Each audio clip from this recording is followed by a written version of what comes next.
Le premier vendredi de Carême, il se passe quelque chose dans le monde spirituel que très peu de catholiques connaissent.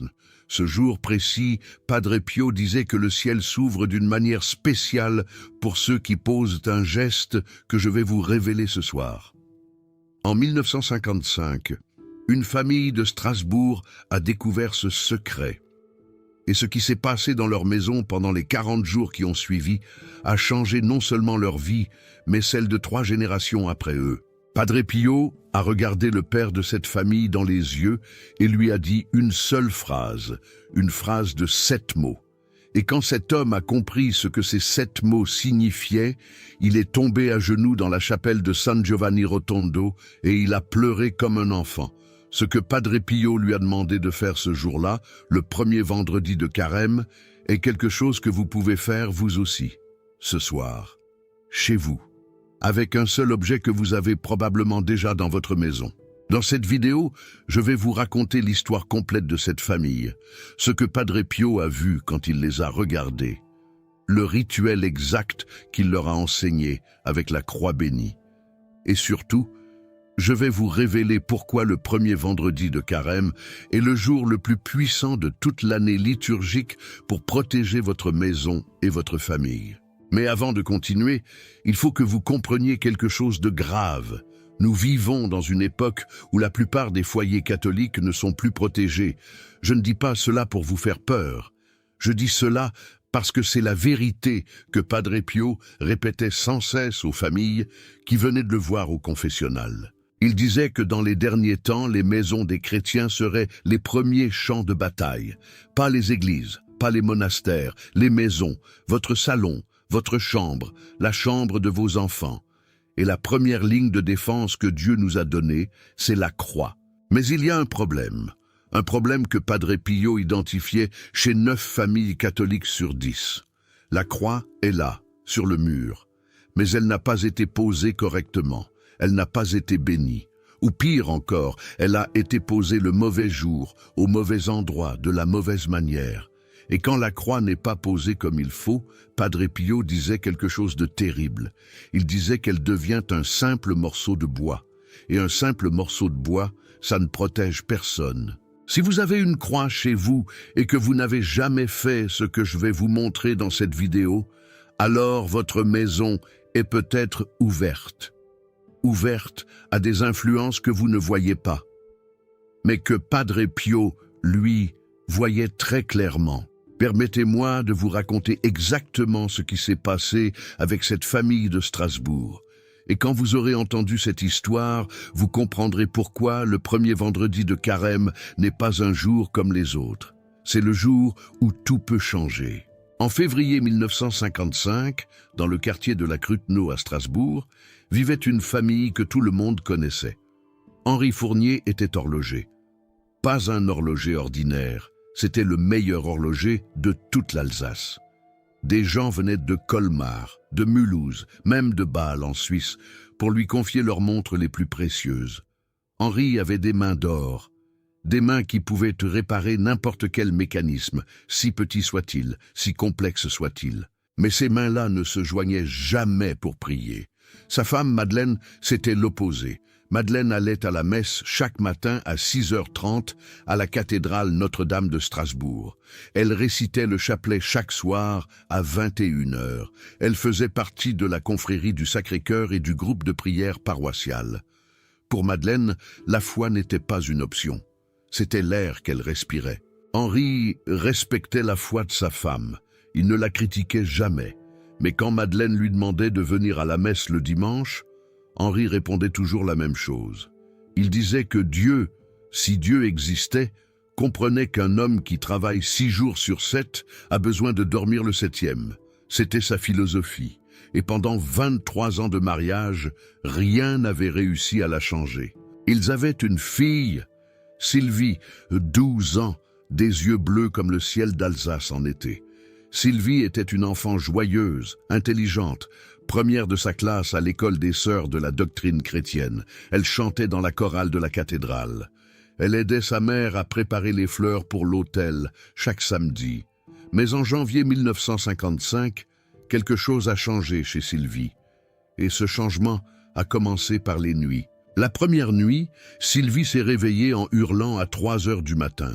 Madeleine a couru dans sa chambre. Sylvie tremblait sous les couvertures, les yeux grands ouverts, fixant un coin de la chambre.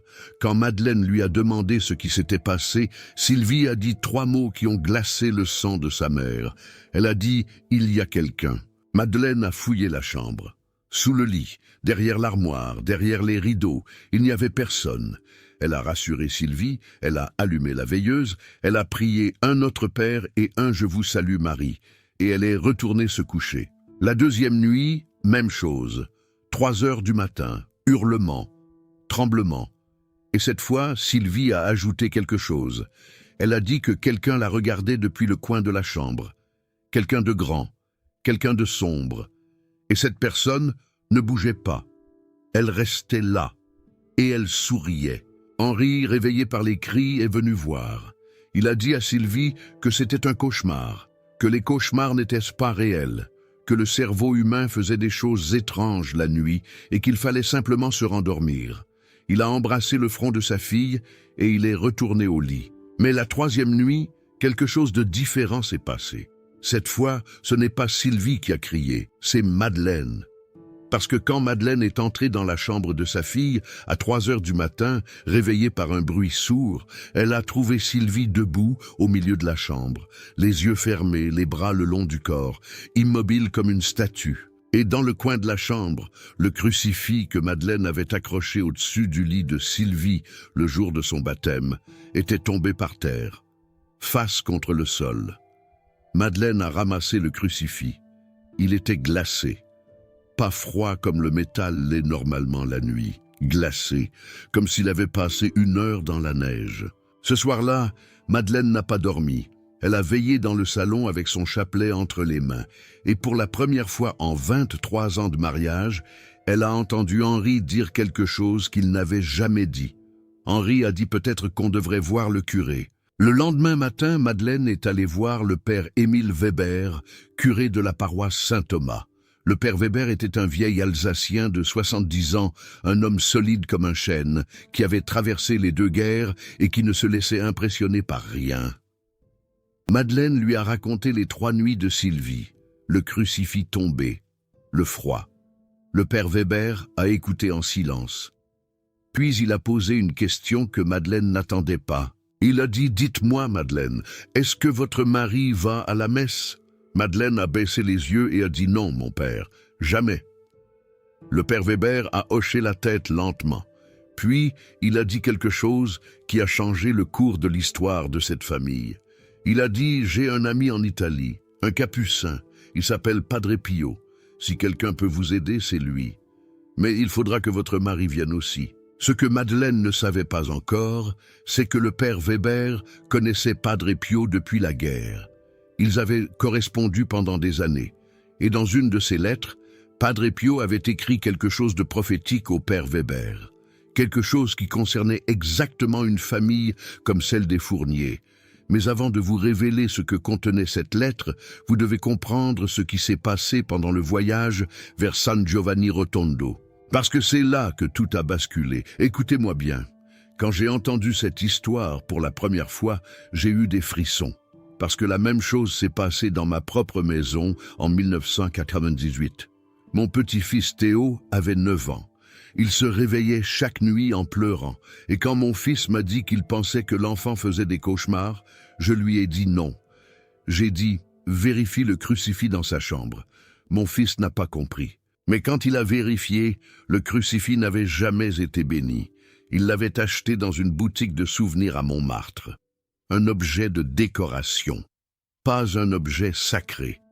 Et cela fait toute la différence. Le voyage de Strasbourg à San Giovanni Rotondo en 1955 n'était pas une promenade. À cette époque, il n'y avait pas de TGV ni de billets d'avion bon marché. Madeleine, Henri et Sylvie ont pris le train de Strasbourg à Milan, puis un autre train de Milan à Foggia, puis un autocar de Foggia à San Giovanni Rotondo. 36 heures de voyage, 36 heures pendant lesquelles Henri n'a presque pas parlé. Sylvie, elle, semblait aller mieux depuis qu'ils avaient quitté Strasbourg. Les nuits de terreur avaient cessé pendant le voyage. Henri en a profité pour dire à Madeleine que tout cela n'était qu'une perte de temps, que la petite allait déjà mieux, que l'air du voyage lui faisait du bien. Mais Madeleine avait remarqué quelque chose qu'Henri n'avait pas vu. Dans le train entre Milan et Foggia, Sylvie serrait quelque chose dans sa main gauche. Et quand Madeleine lui a demandé ce que c'était, Sylvie a ouvert sa paume et a montré un petit chapelet que le père Weber lui avait donné avant le départ. Un chapelet en bois d'olivier de Terre Sainte. Et Sylvie a dit une chose étrange pour une enfant de 12 ans. Elle a dit « Tant que je tiens ceci, il ne peut pas s'approcher ». Madeleine n'a rien dit, mais son cœur s'est serré. Ils sont arrivés à San Giovanni Rotondo un mardi soir, la première semaine de Carême. Le couvent de Santa Maria del Grazi se dressait sur la colline comme une forteresse de pierre. L'air sentait le thym et l'encens. Des centaines de personnes attendaient déjà dans la cour pour la messe de 5 heures du matin du lendemain. Madeleine a trouvé une pension tenue par une veuve italienne, Donna Teresa, qui louait des chambres aux pèlerins. Henri s'est allongé sur le lit étroit et s'est endormi immédiatement. Sylvie aussi. Mais Madeleine est restée éveillée, assise sur une chaise près de la fenêtre, le chapelet entre les doigts, regardant les lumières du couvent au loin. À 3 heures du matin, Madeleine a senti quelque chose, un parfum, pas le thym, pas l'encens, des roses, un parfum de roses si puissant qu'il remplissait toute la chambre, et en même temps que ce parfum, une paix. Une paix comme elle n'en avait jamais connue, comme si une main invisible se posait sur son épaule et lui disait « Ne crains rien, je suis là ». Madeleine a pleuré en silence pendant 1 heure. Le lendemain matin, à 5 heures, ils étaient dans l'église pour la messe de Padre Pio. Henri était venu, non pas par dévotion, mais parce que Madeleine lui avait dit que s'il ne venait pas, elle ne lui pardonnerait jamais. Henri était un homme pratique. Il savait reconnaître une menace sérieuse quand il en entendait une. La messe de Padre Pio n'était pas une messe ordinaire. Elle a duré presque 2 heures. Henri, qui n'avait pas assisté à une messe depuis son mariage en 1932, ne comprenait pas pourquoi, mais il a observé, et ce qu'il a observé l'a troublé. Padre Pio pleurait pendant la consécration, pas des larmes discrètes, des larmes qui coulaient sur ses joues et tombaient sur l'autel, et ses mains, enveloppées dans des mitaines de laine brune, tremblaient en tenant l'hostie. Henri, l'horloger, l'homme des mécanismes précis, ne pouvait pas expliquer ce qu'il voyait. Ce n'était pas de la comédie, ce n'était pas de la mise en scène, c'était quelque chose de réel, quelque chose qui dépassait sa compréhension. Après la messe, Madeleine a réussi à obtenir un rendez-vous pour une confession avec Padre Pio. C'était presque impossible. Des centaines de personnes attendirent parfois des jours pour quelques minutes au confessionnal. Mais le père Weber avait écrit à Padre Pio, et Padre Pio avait accepté. Mais ce qui s'est passé dans ce confessionnal, personne dans la famille Fournier ne l'a raconté pendant 30 ans. Ce n'est qu'en 1985, quand Madeleine avait 82 ans et sentait que ses jours étaient comptés, qu'elle a enfin révélé à sa fille Sylvie ce que Padre Pio lui avait dit ce jour-là. Et quand Sylvie l'a entendu, elle a compris pourquoi sa mère avait gardé le silence pendant 3 décennies. Mais avant de vous raconter cette confession, je vais vous révéler quelque chose d'important. Quelque chose que Padre Pio enseignait sur la croix et que la plupart des catholiques ignorent. La croix n'est pas un symbole. La croix n'est pas un ornement. La croix n'est pas une décoration. La croix est une arme. Et comme toute arme, il faut savoir la manier. Padre Pio disait que la croix bénie, posée dans une maison de la bonne manière, au bon moment, avec la bonne prière, crée ce qu'il appelait un sceau spirituel, comme un sceau de cire sur une lettre. Tant que le sceau est intact, personne ne peut ouvrir la lettre. Tant que le sceau de la croix est intact, rien de mauvais ne peut entrer dans la maison. Mais il ajoutait un avertissement. Le sceau de la croix doit être renouvelé, et le moment le plus puissant pour poser ce sceau, c'est le premier vendredi de Carême. Pourquoi ? Parce que le Carême commence le mercredi des cendres, et le premier vendredi est le premier jour de pénitence hebdomadaire où l'on médite sur la passion du Christ. C'est le jour où la croix vibre, disait Padre Pio. C'est le jour où elle est le plus vivante. Padre Pio expliquait que dans le calendrier spirituel, il y a des jours ordinaires et des jours de grâce.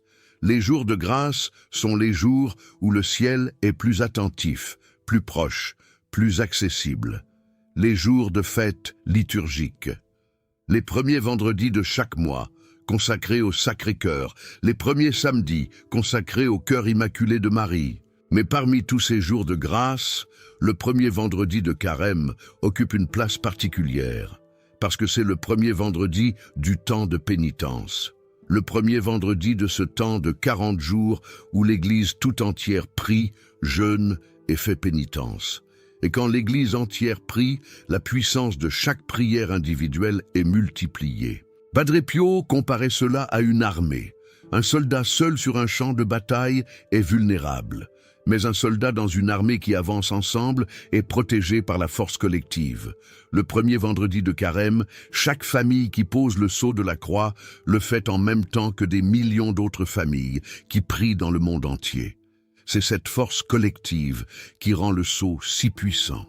Madeleine est entrée dans le confessionnal tremblante. Elle pouvait sentir la présence de Padre Pio derrière la grille, même sans le voir. Et avant même qu'elle ouvre la bouche, Padre Pio a parlé. Il a dit en italien, avec une voix grave et douce à la fois, « Donna, votre fille n'est pas malade, votre maison n'est pas protégée, et votre mari dort. » Madeleine ne comprenait pas l'italien couramment, mais ces mots-là, elle les a compris, chaque syllabe, comme si quelqu'un les traduisait directement dans son cœur. Votre fille n'est pas malade, votre maison n'est pas protégée, et votre mari dort. Madeleine a commencé à pleurer. Padre Pio a continué. Il a dit que la maison des Fournier avait une brèche spirituelle, pas dans les murs, pas dans le toit, dans la couverture de prière. Il a expliqué que quand un père de famille ne prie pas, la maison est comme un château dont le pont-levis est baissé. Les murs sont là, les tours sont là, mais l'entrée est grande ouverte. Et Henri, a dit Padre Pio, n'a pas seulement cessé de prier. Il a fermé son cœur. Et quand le père ferme son cœur, c'est comme s'il retirait le toit de la maison. Tout peut entrer par en haut. Madeleine a demandé à Padre Pio comment il savait tout cela. Elle ne lui avait rien dit. Le père Weber ne connaissait pas les détails des nuits de Sylvie. Personne ne savait pour le crucifix tombé. Personne ne savait pour le froid. Padre Pio est resté silencieux un long moment.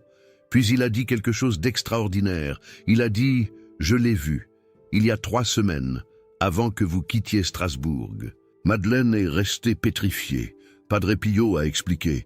Il a dit qu'une nuit, pendant qu'il priait dans sa cellule, il avait eu une vision. Il avait vu une maison aux volets bleus dans une rue étroite près d'un canal. Il avait vu une petite fille debout au milieu de sa chambre, les yeux fermés.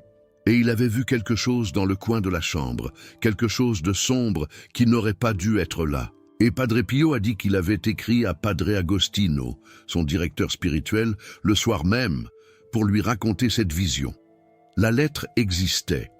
Elle avait été datée et signée 3 semaines avant l'arrivée des Fournier à San Giovanni Rotondo. Ce n'est que 60 ans plus tard, quand les archives ont été ouvertes pour le processus de canonisation de Padre Pio, que cette lettre a été retrouvée.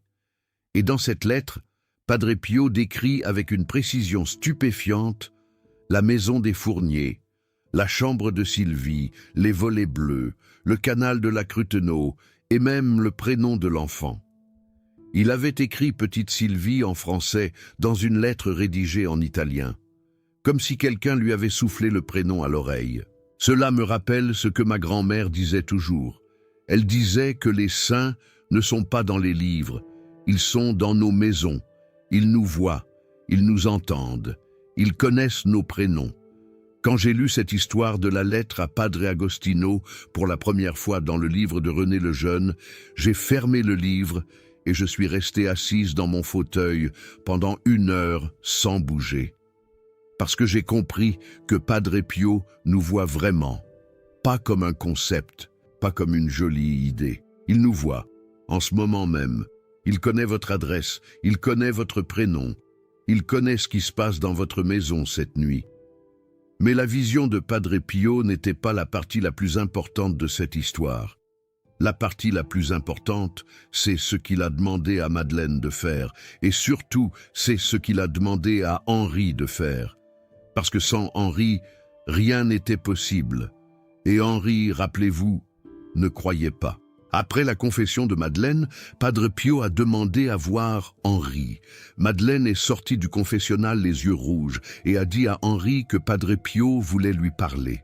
Henri a failli refuser, mais quelque chose dans le regard de sa femme l'a empêché.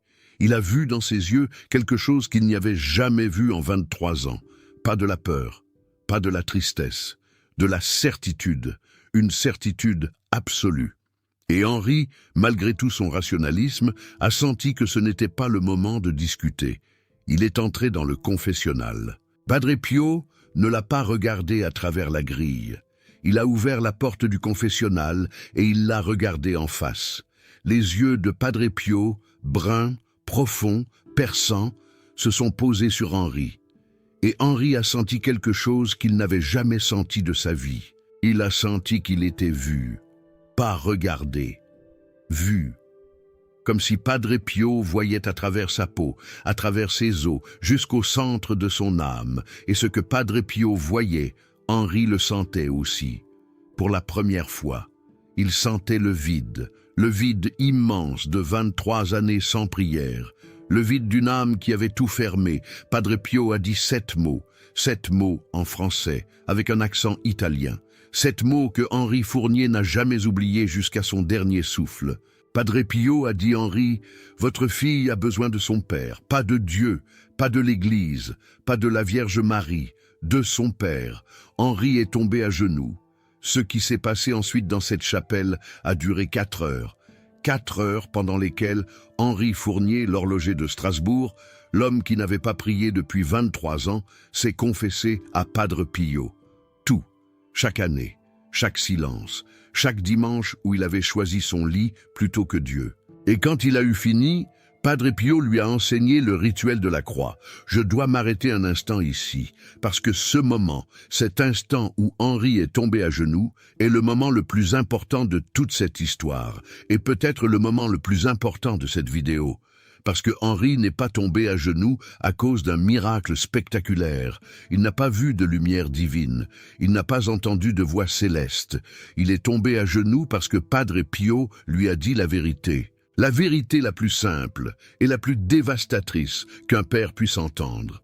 Votre fille a besoin de son père. Et Henri a compris que pendant 12 ans, il avait été physiquement présent dans la maison, mais spirituellement absent.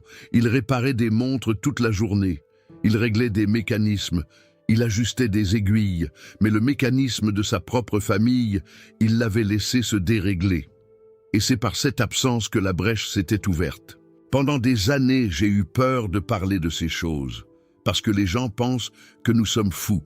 Mais Padre Pio nous a enseigné que la vérité doit être dite, même si notre voix tremble. Et la vérité, c'est que j'ai connu des dizaines de familles où le père était physiquement présent, mais spirituellement absent.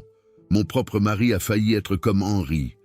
Pendant les premières années de notre mariage, il allait à la messe par obligation, pas par amour. Et un jour, après une retraite à l'abbaye de Solesmes, il m'a dit « Geneviève, j'ai compris. Prier n'est pas une corvée, c'est un bouclier pour toi, pour nos enfants, pour notre maison. » Et à partir de ce jour-là, notre foyer a changé. Padre Pio a enseigné à Henri et Madeleine un rituel précis pour le premier vendredi de Carême. Un rituel avec la croix. Et ce rituel, je vais vous le décrire exactement comme il l'a décrit au Fournier. Premièrement, il faut un crucifix béni par un prêtre. Pas un crucifix acheté dans une boutique de souvenirs. Pas un crucifix de décoration. Un vrai crucifix qui a reçu la bénédiction d'un prêtre ordonné. Si votre crucifix n'a jamais été béni, apportez-le à votre curé cette semaine. C'est la première étape. Et c'est une étape que beaucoup de familles négligent parce qu'elles pensent que l'achat suffit. L'achat ne suffit pas. La bénédiction est ce qui transforme un objet en sacramental. C'est la bénédiction qui active la puissance spirituelle de la croix. Deuxièmement, le premier vendredi de Carême, avant le lever du soleil, le père et la mère de famille doivent prendre le crucifix ensemble, à 2 mains. Les mains de la mère sur celles du père. ou les mains du père sur celles de la mère. Peu importe l'ordre, ce qui compte, c'est que les deux parents tiennent la croix ensemble. Padre Pio insistait sur ce point. Les deux, pas l'un sans l'autre. Parce que le mariage est un sacrement et que la prière du couple a une puissance que la prière individuelle ne peut pas atteindre. Troisièmement, ils doivent passer dans chaque pièce de la maison. Chaque pièce, la cuisine, le salon, les chambres, la salle de bain, le couloir, même le grenier, même la cave, même le garage. Et dans chaque pièce, ils doivent dire cette phrase ensemble.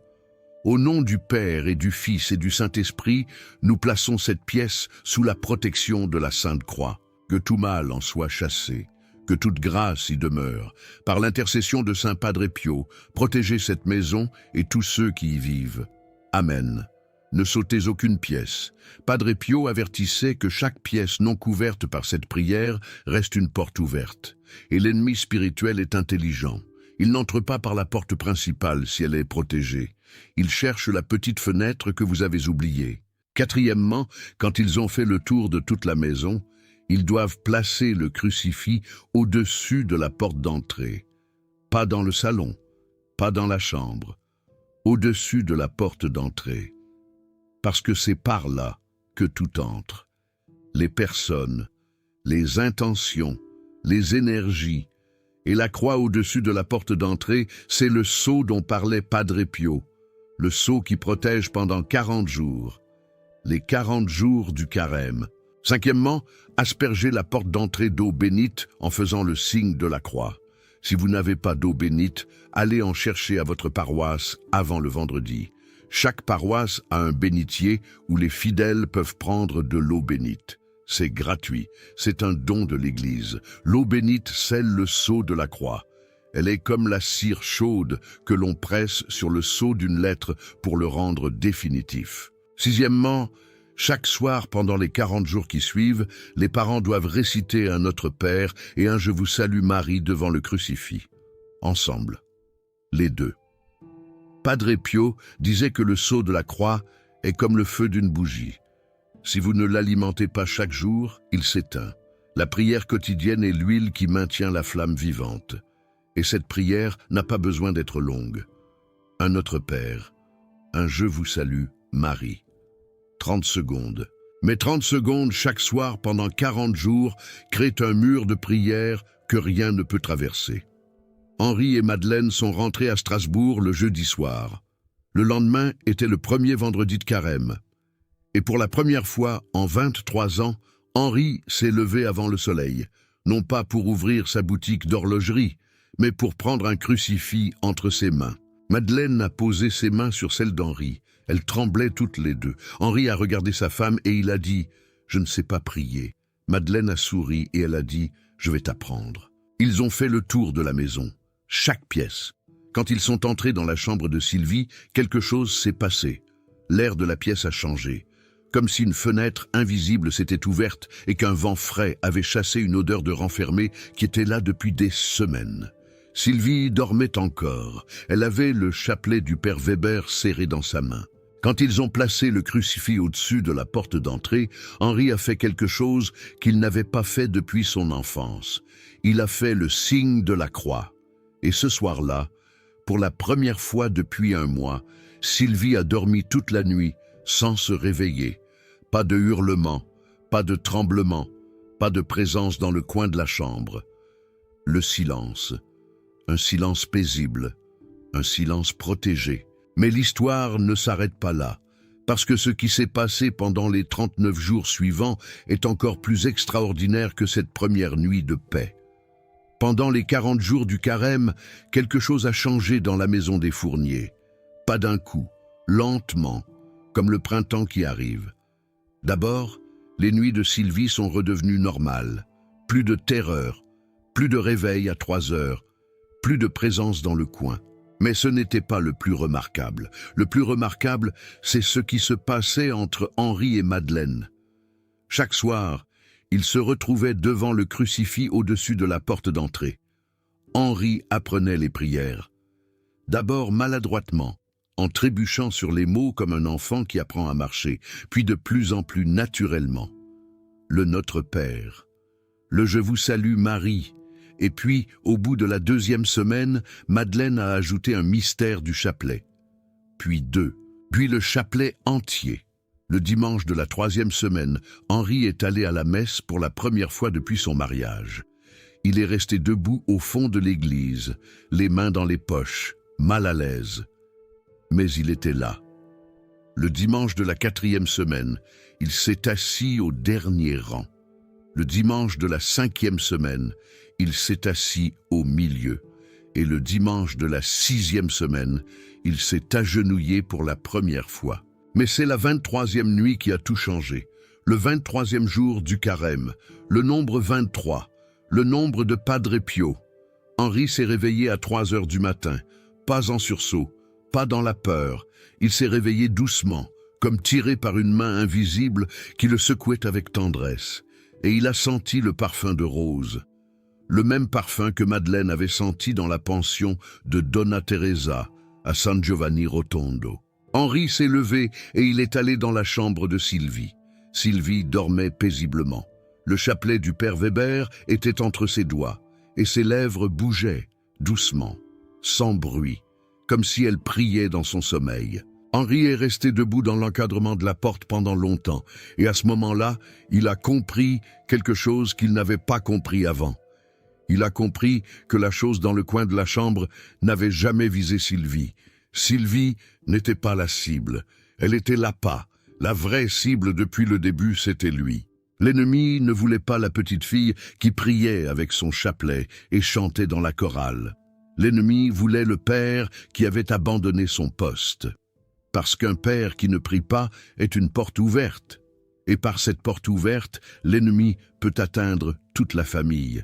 Mais Padre Pio avait vu cette stratégie.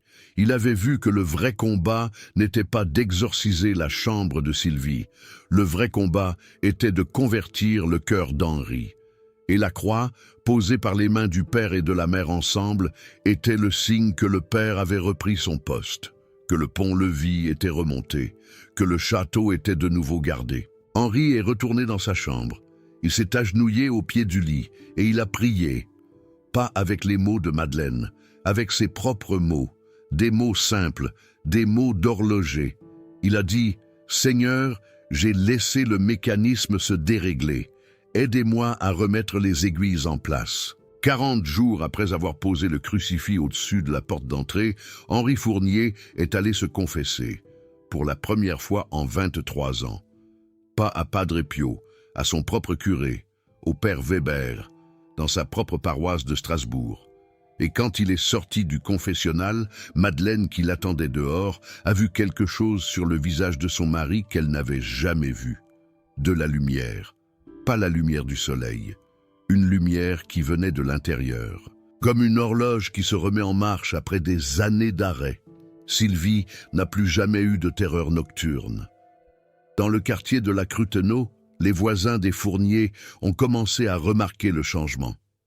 Madame Keller, la voisine d'en face, une protestante qui n'allait jamais à l'église, a dit à Madeleine un jour en passant devant sa porte. Elle lui a dit « Vous avez quelque chose de différent, votre maison. Je ne sais pas ce que c'est. Mais quand je passe devant votre porte, je me sens en paix. » Madeleine n'a rien dit, elle a juste souri. Mais le fils de Madame Keller, un garçon de 14 ans qui s'appelait Hans, a dit quelque chose de plus précis. Il a dit à Sylvie dans la cour de l'école. Il lui a dit « C'est quoi le truc au-dessus de votre porte? Parce que depuis qu'il est là, je n'ai plus peur de passer devant votre maison la nuit. » Sylvie a regardé Hans et lui a dit « C'est la croix. » Et elle protège tout le monde, même ceux qui ne croient pas. 2 ans plus tard, Hans Keller s'est fait baptiser catholique. Il a dit au prêtre que c'est la croix au-dessus de la porte des Fourniers qui l'avait attiré vers l'église. Pas des paroles, pas des arguments, un crucifix au-dessus d'une porte et la paix qu'il sentait chaque fois qu'il passait devant. Et chaque premier vendredi de carême, pendant les 32 années qui ont suivi, Henri et Madeleine Fournier ont refait le rituel de la croix. Chaque pièce, chaque prière, ensemble. Jusqu'en 1987, quand Henri est mort paisiblement dans son lit, le crucifix entre les mains, le chapelet autour des doigts, à l'âge de 79 ans. Et Sylvie, devenue mère de 4 enfants, a perpétué le rituel dans sa propre maison. Et ses enfants l'ont perpétué dans les leurs. 3 générations protégées, par un seul geste. Posé le premier vendredi de Carême 1955. Si cette histoire vous a touché, si vous avez senti que Padre Pio vous parle à travers ses paroles, alors ce qui suit est important. Ce canal existe pour une seule raison: répandre les enseignements de Padre Pio auprès de ceux qui en ont le plus besoin. Chaque vidéo demande des heures de recherche dans les archives et les témoignages. Si vous voulez faire partie de cette mission et aider plus de familles à découvrir le pouvoir de la croix bénie, envoyez un Super Thanks. C'est votre manière de soutenir cette œuvre de foi. Et Padre Pio, qui voit chaque acte de générosité, bénit ceux qui aident à répandre son message de protection et d'espérance. Maintenant, permettez-moi de vous dire exactement ce que vous devez faire. Pas demain, pas la semaine prochaine, cette semaine, parce que le premier vendredi de Carême arrive et c'est le moment le plus puissant pour poser le sceau de la croix sur votre maison. Voici les 7 étapes du rituel de la croix, tel que Padre Pio l'a enseigné à la famille Fournier et à des centaines d'autres familles qui venaient le voir à San Giovanni Rotondo. Étape 1. Prenez votre crucifix. Si vous n'en avez pas, achetez-en un, pas en ligne. Allez dans une boutique d'articles religieux ou dans votre paroisse. Touchez-le, choisissez-le avec votre cœur. Le crucifix n'est pas un produit, c'est un compagnon de prière qui vous accompagnera pendant des années. Étape 2. Apportez-le à votre curé et demandez-lui de le bénir. C'est gratuit, c'est rapide, mais c'est essentiel. Un crucifix non béni est un morceau de bois ou de métal. Un crucifix béni est un sacramental, et un sacramental a le pouvoir de protéger votre foyer. Étape 3. Le premier vendredi de Carême, levez-vous avant le soleil. Si vous êtes marié, réveillez votre conjoint. Si votre conjoint ne croit pas, priez pour lui avant de le réveiller. Demandez au Saint-Esprit de toucher son cœur. Puis réveillez-le doucement et dites-lui que vous avez besoin de lui, de sa présence, de ses mains. Si vous êtes veuf ou veuve, si vous vivez seul, ne vous inquiétez pas. Padre Pio disait que Dieu donne à ceux qui sont seuls la force de deux. Prenez le crucifix seul et sachez que votre ange gardien pose ses mains sur les vôtres. Étape 4. Prenez le crucifix ensemble ou seul et faites le tour de votre maison. Chaque pièce, ne laissez aucune pièce. Et dans chaque pièce, dites cette prière. Au nom du Père et du Fils et du Saint-Esprit, nous plaçons cette pièce sous la protection de la Sainte Croix. Que tout mal en soit chassé, que toute grâce y demeure. Par l'intercession de Saint Padre Pio, protégez cette maison et tous ceux qui y vivent. Amen. Étape 5. Quand vous avez fait le tour complet, placez le crucifix au-dessus de votre porte d'entrée. Si un ancien crucifix y était déjà, retirez-le et utilisez le nouveau, celui qui vient d'être béni et qui vient de passer dans chaque pièce de votre maison. Étape 6. Aspergez la porte d'entrée d'eau bénite en faisant le signe de la croix. L'eau bénite scelle le sceau de la croix. Si vous n'avez pas d'eau bénite, allez en chercher à votre paroisse avant le vendredi. Chaque paroisse a un bénitier où les fidèles peuvent prendre de l'eau bénite. C'est gratuit. C'est un don de l'Église pour ses enfants. Étape 7. Pendant les 40 jours du Carême, chaque soir, récitez un Notre Père et un Je vous salue Marie devant le crucifix. Ensemble, si vous êtes 2. Seul, si vous êtes seul. Mais chaque soir, sans exception. Padre Pio disait que la prière quotidienne est l'huile qui maintient la flamme vivante, et cette prière n'a pas besoin d'être longue. Un Notre Père. Un Je vous salue, Marie. 30 secondes.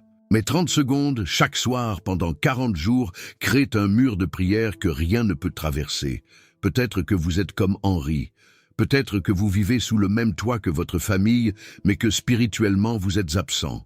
Peut-être que vous avez un crucifix sur le mur, mais qu'il n'a jamais été béni. Peut-être que votre enfant ou votre petit-enfant fait des cauchemars et que vous pensez que c'est normal. Écoutez-moi bien. Padre Pio nous a montré que rien de ce qui touche notre famille n'est un hasard. Chaque cauchemar a une cause, chaque peur a une source, et la première défense que Dieu nous a donnée, c'est la croix de son Fils. Quand mon mari est tombé malade en 2008, la première chose que j'ai faite a été de prendre le crucifix de notre chambre et de le placer au-dessus de la porte d'entrée. Mon fils m'a demandé pourquoi. Je lui ai dit « parce que la maladie ne passera pas cette porte ». Mon mari a vécu 4 ans de plus que ce que les médecins avaient prédit. Je ne dis pas que c'est le crucifix qui l'a guéri. Je dis que le crucifix a protégé notre maison pendant que nous traversions la tempête. Il a protégé notre foi. Il a protégé notre espérance. Il a protégé l'amour entre nous. Et c'est cela la vraie protection, pas l'absence de souffrance, mais la présence de Dieu au cœur de la souffrance. Maintenant, je vais vous demander quelque chose que Padre Pio demandait à chaque famille qui venait le voir, un engagement. Engagez-vous ce soir à faire le rituel de la croix le premier vendredi de Carême. Pas un engagement dans votre tête, un engagement à voix haute. Dites maintenant, là où vous êtes, que ce vendredi, vous allez prendre un crucifix béni et faire le tour de votre maison. Si vous êtes seul, dites-le quand même, parce que vous n'êtes pas seul. Padre Pio est là, la Vierge Marie est là, votre ange gardien est là, les saints et les saintes qui prient pour vous sont là. Dites-le. Dites, je m'engage à poser le sceau de la croix sur ma maison ce premier vendredi de Carême. Si vous l'avez dit, alors Padre Pio vous accompagnera. Il l'a promis à la famille Fournier. Il l'a promis à des centaines de familles qui sont venues le voir à San Giovanni Rotondo. Et il vous le promet à vous aussi, parce que la promesse d'un saint ne meurt pas avec lui. Elle traverse les siècles, et elle est vivante aujourd'hui, en ce moment même, pour vous. La croix est l'arme la plus puissante que Dieu nous ait donnée. Ne la laissez pas être un simple morceau de bois sur votre mur. Faites-en le bouclier de votre famille, le sceau de votre maison, la lumière de vos nuits. Henri Fournier l'a compris à 55 ans, après 23 ans de sommeil spirituel. Il n'est jamais trop tard. Padre Pio disait « Priez, espérez et ne vous inquiétez pas. L'inquiétude est inutile. Dieu sait ce qu'il fait. Que Dieu vous bénisse, que la Vierge Marie vous protège, et que Saint Padre Pio intercède pour vous et pour toute votre famille pendant ces 40 jours de Carême et au-delà, au nom du Père et du Fils et du Saint-Esprit. Amen. Maintenant, dites-moi dans les commentaires, avez-vous un crucifix béni dans votre maison? Écrivez oui si votre crucifix a été béni par un prêtre. Écrivez non si vous n'êtes pas sûr ou s'il ne l'a jamais été. Et si vous avez déjà vécu une expérience avec un crucifix ou la croix, partagez-la dans les commentaires. Votre témoignage peut aider quelqu'un qui traverse cette nuit la même chose que la petite Sylvie traversait en 1955. Et n'oubliez pas de vous abonner et d'activer la cloche de notification pour ne manquer aucun enseignement de Padre Pio. Chaque vidéo peut être celle qui change votre vie. Que la paix du Christ soit avec vous.